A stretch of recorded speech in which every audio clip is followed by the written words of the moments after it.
pieni hetki vielä, että tulee noin härpäkkeet päälle.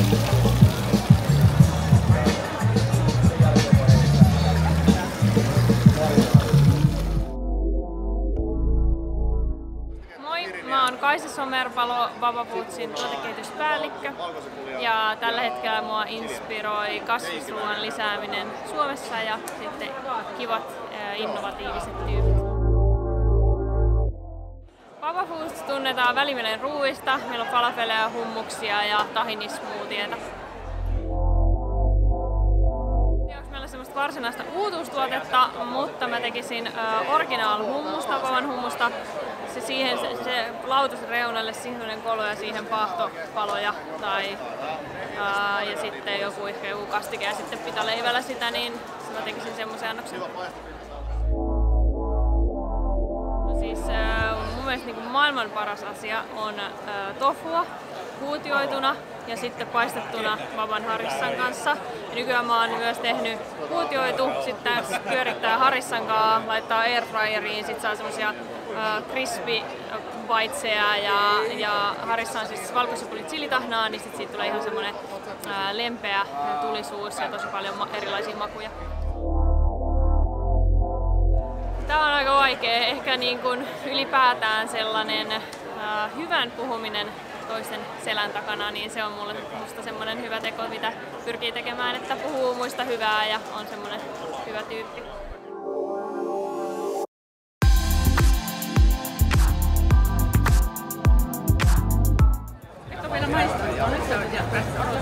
Minä tein viimeksi tuosta jalotokosta, minä tein sen uunisen kiusauksen. Mitä tarvitoi majoneesia? Perunasipulista sitä ei maita. Luomumilleen Laurikainen, terve! Minua inspiroivat aidot asiat, joista tulee hyvä mieli. Silmusalaatti varmastikin tunnetaan silmusalaateista, joissa on makua ja rakennetta. Jalotofun aasialaisten ruokien kanssa niin toimii tosi hyvin tulinen silmusalaatti, jossa daikon retikka antaa sitten vielä lisää makua siihen. Täydellinen reseptikombo jalotofun ja silmusalaatin kanssa on tofusalaatti. Eli peti silmusalaatista, sille sitten jalotofua, sitten vähän vielä samalla pannulla voi käprätä chefsypähkinöitä siihen niin, ja sitten kastike oman maun mukaan. Toimii. Hyvä teko, jolla voi auttaa muita, on ne päivittäiset pienet asiat, joilla ottaa toinen huomioon. Vaikka vain moikkaa kaveria tai avaa oven.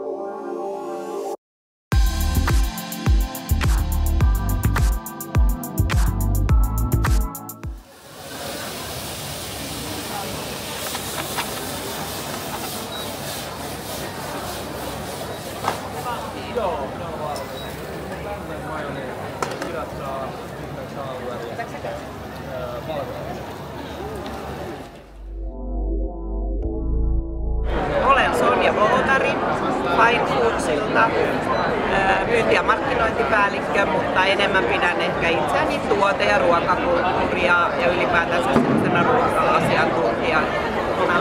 Ja mua inspiroi erityisesti kaikki uusi makumaailma, erityisesti Aasian ruoat on tosi lähellä mun sydäntä ja tietysti jos ruokamaailmasta mennään muualle, niin luonto on tosi tärkeä ja eläimet. Ja kasvisruuasta on tosi innostunut ja uskon, että se on tulevaisuuden juttu ja on ollut pitkään jo kasvissyöjä. On nyt jo 30 vuotta ja tunnetaan erityisesti siitä, että on tämmöisiä aitoja aasialaisia makuja, jotka on suomalaisille tutuksi tehty sillä, että suomalainen nimi ja purkissa on aina, tai tuotteessa on aina resepti ja mahdollisimman aito resepti, jolla päästään sitten just siihen makuun, mitä se siellä Aasiassakin maistuu. Meillä on paljon nuudeleita ja maustekastikkeita ja karritahnoja ja kookosmaitoa ja sen tyyppisiä tuotteita. Meillä on uutuus ollut syksystä saakka tämmönen paahdettu valkosipuli ja chiliöljyssä. Mä itse käytän tätä tosi paljon tofun kanssa. Ihan perustofu-käsittelyssä, kun tästä voi tehdä tahnaa tästä niin kuin tofun kanssa. Tästä voi paistaa tofun kanssa niin kuin vähän stir-fry-kastikkeena. Tai sit mä teen ihan vaikka just airfryerissa paahdan sitä tofua ja sit syön sen kanssa. Myös sellaista sandwichien täytteenä sopii mainiosti ja tää sopii oikeastaan ihan tofun päälle vaan laitettuna sellaisenaan, niin aivan pommi. Täydellisiä jalotofu-reseptikomboja olisi vaikka kuinka monen meidän tuotteen kanssa, mutta ehkä nyt pinnalla olisi just tää paahdettu valkosipuli ja chiliöljyssä, tää spice-appi ja sitten sen jälkeen just se paahdettu tofu. Ei tarvii mitään sen kummallisempaa. Jos jotain yrttiä siihen haluaisit vielä, mutta ei sitäkään tarvi. Tää on match made in kitchen. Hyvä teko ja erityisesti nyt sitten tietenkin mä puhun ruoan kautta tämän asian, niin hyvä teko on syödä hyvin ja tietysti vielä terveellisesti ja sitten syödä sellaista ruokaa, jolla ei sitten tuhota maailmaakaan ihan hirveästi, niin mä näen, että se on syödä kasvisruokaa, syödä paljon kasviksia ja ennen kaikkea tarjoaa sitä maukasta ja hyvää ruokaa myös läheisille. Ja sillä se on musta hyvä teko, syödä itse ja tarjota muille hyvää ja terveellistä kasvisruokaa.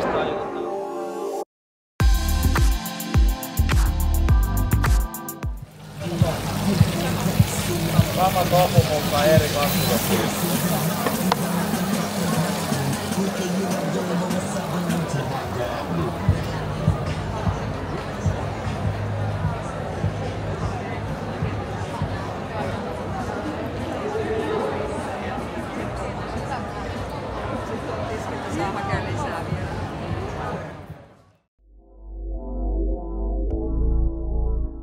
Mun nimi on Victoria Nuut ja mä työskentelen brandmanagerina Bungella. Vastaan meidän uutuusbrändistä Eleplantista, joka lanseerattiin nyt syksyllä. Ja asiat, mitkä inspiroi mua, no ruoanlaitto tietenkin, uusien asioiden kokeminen, uudet ruokakulttuurit ja tämmöiset. Just jos käy jossain ravintolassa, niin on hirveän kiva miettiä, että mitenkään tämä on valmistettu, miten mä voisin tehdä kotona ja näin ja tavallaan niin kans kehittää vielä paremmaksi. Eli Eleplanthan on ihan uusi brändi, lanseerattiin syyskuussa Suomessa ja Eleplant on ihan täysin kasvipohjainen voinhaastaja. Se toimii kaikissa ruoanlaitossa ja leivonnassa samalla tavalla kuin voi, että se vaahtoaa, se ruskistuu, siinä on sama suussa sulamispiste ja kaikkea. Eli että se tekee tavallaan niin kuin kaikesta vähän parempaa ja vielä niin kuin kasvipohjaisena, mikä on täydellinen bonus tähän.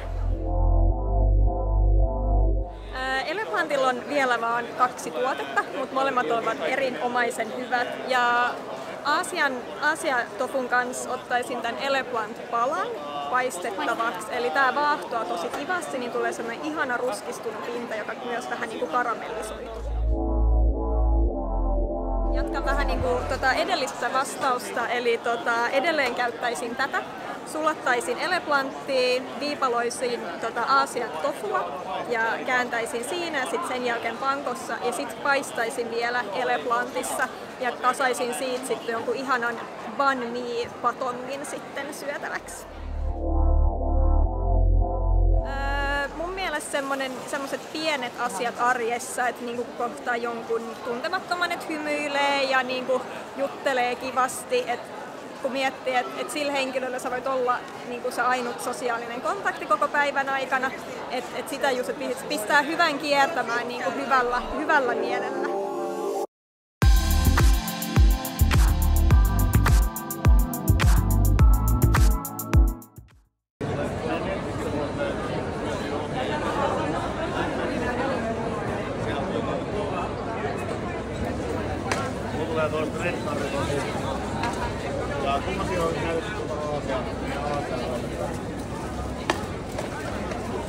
Siinä on marinaadista löytyy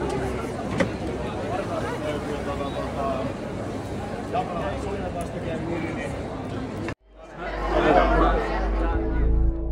Moi, olen Ossi Paloneva mua inspiroi ja ainakin kvanttifysiikka ja pseudotieteet ja uuden luominen tietenkin aina on kivaa.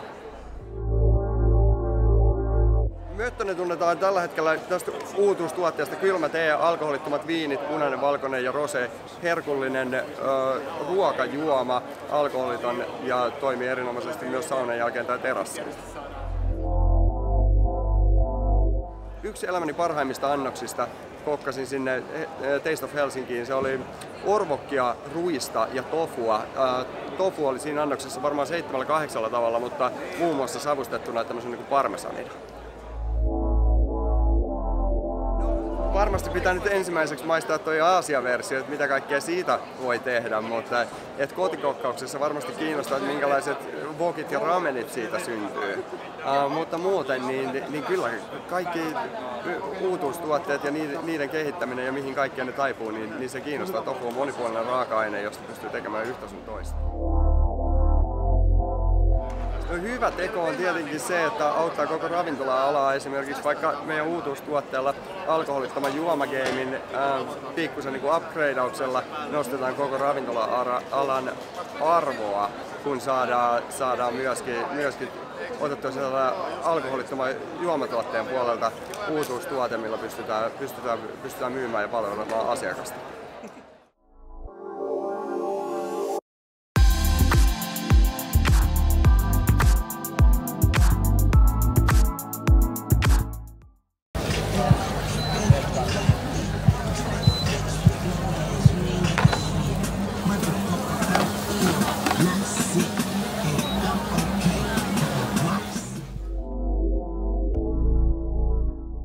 Olen Jouko Riihimäki ja Jalo Foodsin toimitusjohtaja. Koulutukseltani olen kauppatieteiden maisteri ja oikeastaan tämä itse Jalo Foodsin business inspiroi minua vuodesta toiseen. Ei voi muuta sanoa. Jalo Tofu tunnetaan korkeasta laadusta, hyvästä mausta ja kohtuullisesta hintatasosta. Kaikki nämä 3 komponenttia ja ominaisuutta tekee siitä ylivoimaisen markkinajohtajan. Perinteisellä ruoalla on tulevaisuudessa erittäin tärkeä rooli, koska se yhdistää ihmisiä ja auttaa sosiaalisten suhteiden ja sosiaalisten kanssakäymisten kanssa. Ruoka ei ole vain ruokaa, vaan se on myöskin kulttuuria. Ruokakulttuuri on muututtava jo ilmastosyistäkin ja luonnon monimuotoisuuden haasteet myöskin tulevat tulevaisuudessa yhä tärkeämmiksi. Kasvipohjainen ruokavalio ja kasvipohjaiset proteiinituotteet on siinä erittäin kriittisessä roolissa. Valkokasveilla on toinenkin rooli myös maaperän hyvinvoinnin osalta. Luomu, sitä kannattaa käyttää. Luomu on luomua tulevaisuudessakin. Hyvä teko on myöskin olla armollinen itselleen tässä monessa informaatiovirrassa. Tehdä asioita joka päivä omien arvojensa mukaisesti ja myöskin kertoa niistä valinnoista. Mutta toisaalta pitää olla myöskin muille, että ei se tapahdu hetkessä, vaan antaa kärsivällisesti odottaa. Käytännössä voi olla vaikka biokaasuautoilu, sähköautoilu, voi olla kierrätysvaatteiden käyttäminen, yleensä ostosten vähentäminen, tarpeettomien ostosten vähentäminen. Olla hyvä itselle, olla hyvä muille, olla hyvä luonnolle.